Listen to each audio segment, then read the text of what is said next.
Merci, Monsieur le Président. Monsieur le Ministre, chers collègues, cette proposition de loi, je dois le dire, est bienvenue. Elle est bienvenue car elle va nous permettre de débattre de la principale proposition de la candidate Marine Le Pen à l'élection présidentielle en matière de pouvoir d'achat. Et ce faisant, elle va nous permettre d'exposer les nombreuses faiblesses de cette proposition.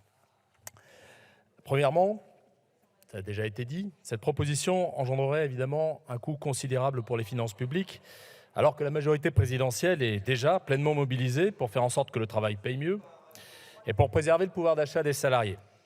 Un principe de responsabilité budgétaire gagnerait à s'appliquer, c'est évident. Deuxièmement, cette exemption que vous prévoyez serait en réalité d'un effet très modeste pour les salariés, car elle engendrera des effets d'aubaine, ça a déjà été dit, dans les entreprises qui ont déjà prévu d'augmenter les salaires. Ces effets d'aubaine seront d'autant plus importants que les augmentations ultérieures viendront diluer progressivement cette hausse de 10% à laquelle vous attachez les exonérations. Troisièmement, cette proposition serait parfaitement anti-redistributive, car elle bénéficierait surtout aux salariés les plus qualifiés.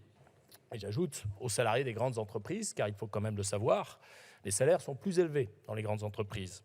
Rappelons en effet qu'au niveau du salaire minimum et à proximité, les employeurs ne payent déjà plus de cotisations, du fait des mesures décidées par la majorité présidentielle. En pratique, les exonérations décidées dans le cadre de cette proposition bénéficieraient donc essentiellement aux salaires supérieurs à 1,6 voire à 2,5 SMIC. À cet égard, je veux souligner que l'exposé des motifs de la PPL témoigne d'une certaine déconnexion avec la réalité, puisqu'il inclut dans les classes moyennes les salariés gagnant jusqu'à 3 SMIC, soit plus de 5 000 € bruts. Voilà donc votre perception des classes moyennes. La majorité est pleinement convaincue qu'il est nécessaire d'accroître le pouvoir d'achat de tous les salariés. C'est le sens des mesures qui ont été prises à l'été, comme la possibilité de monétiser les RTT. En revanche, privilégier de fait les exonérations sur les salaires les plus élevés est contraire à l'esprit de justice sociale, et c'est pourquoi nous y sommes opposés. J'ajoute, et ça a été dit par Monsieur le Ministre, que fidèle à la confiance qu'elle accorde au dialogue social dans les branches et dans les entreprises, la majorité a fait le choix d'encourager l'augmentation des salaires à travers la négociation collective. Plusieurs mesures ont été prises en ce sens à l'été. Nous avons facilité la fusion des branches dont les minima conventionnels sont durablement inférieurs au SMIC. Nous avons aussi raccourci le délai dans lequel une branche dont un minimum conventionnel est rattrapé par le SMIC doit rouvrir une négociation. Cette attention à la négociation collective porte ses fruits, puisqu'aujourd'hui, un nombre très limité de branches a encore des minima conventionnels inférieurs au SMIC depuis au moins 1 an.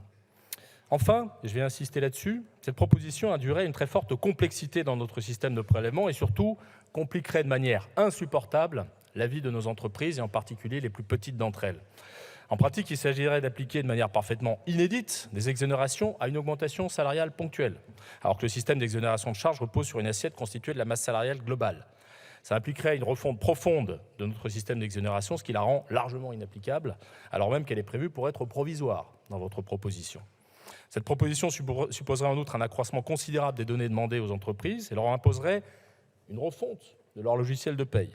Elle aurait pour conséquence de complexifier fortement l'activité déclarative des entreprises, notamment les plus petites d'entre elles, à un moment où, vous en conviendrez, chers collègues, nos entreprises ont d'autres soucis à gérer.